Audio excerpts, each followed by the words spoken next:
Good morning guys. So nagtika lang kita dire kadali sa may diversion road ano.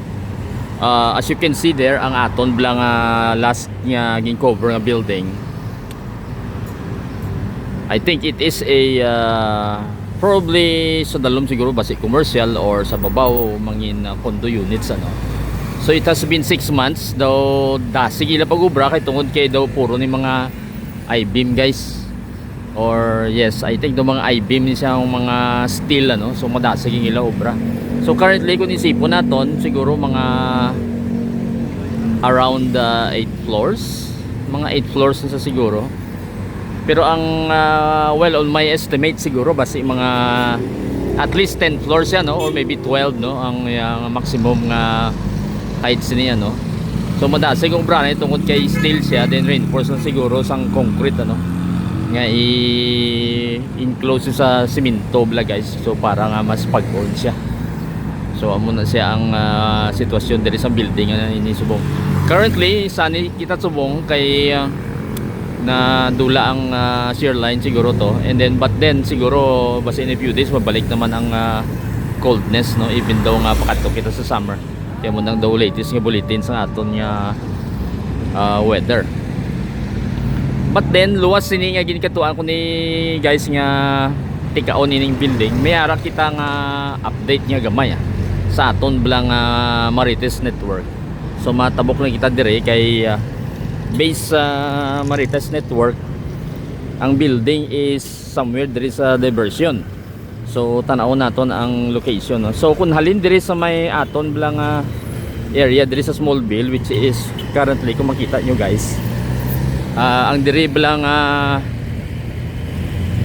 MCOR nga entrance dito sa may side sang Smallville naton. So mga few meters away from that may based sa information sang Marites Network naton, may pag-aobrahon naman kuno nga building taas man siya kuno nga building. So siguro kung balikan nato ng MCOR do mga pila ka meters away, siguro mga at least 200 or 300 meters ano. So malakat-lakat lang kita dire para nga napakita ko sa inyo ang hambal nila suno sa aton ni Marites Network nga may pag-aobrahon naman nga probably another commercial or condo unit nga building. So ang aton nga information gamay lang, limited lang no. Pero ang location base diri sa diversion. So ang yun namin kong location is diri lang ulunhan. So malakat lang kita further gamay ano sa aton nga arts di bala no. If you remember ang arts ni naton, may isa to ka arts ang una nga daw ang lapit dito sa may ginhalina naton nga may mga grapes bala, pero wala ko kabalo kung isa ini sa may mga grapes. But anyway, so malabay lang kita di kadali. So currently daw regular mo lang yung mga vines no. So hindi man siguro grape type. So anyway, so diri na kita sa location nga ginakuno-kuno no.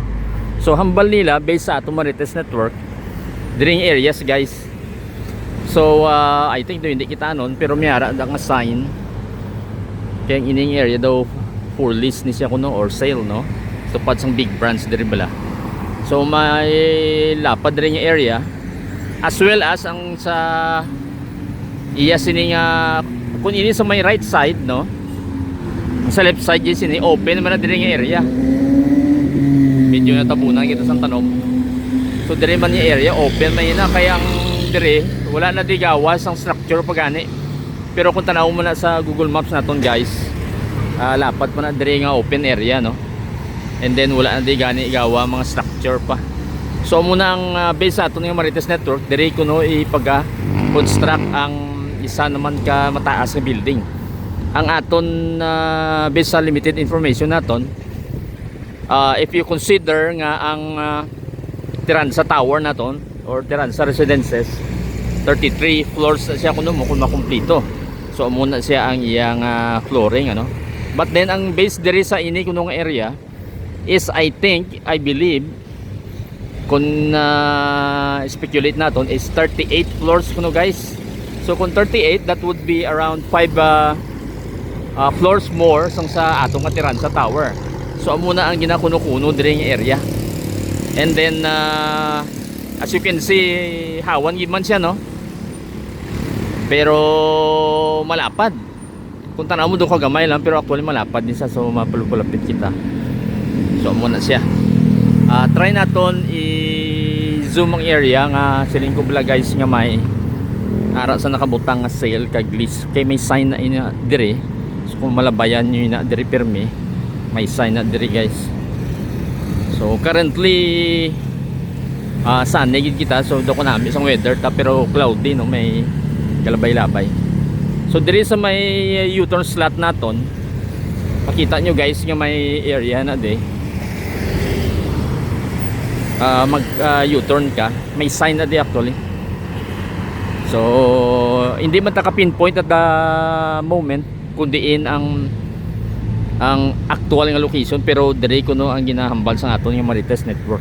So if in-zoom naton, makita nyo da guys, may lot for sale, no? So may lot for sale na kag-lease.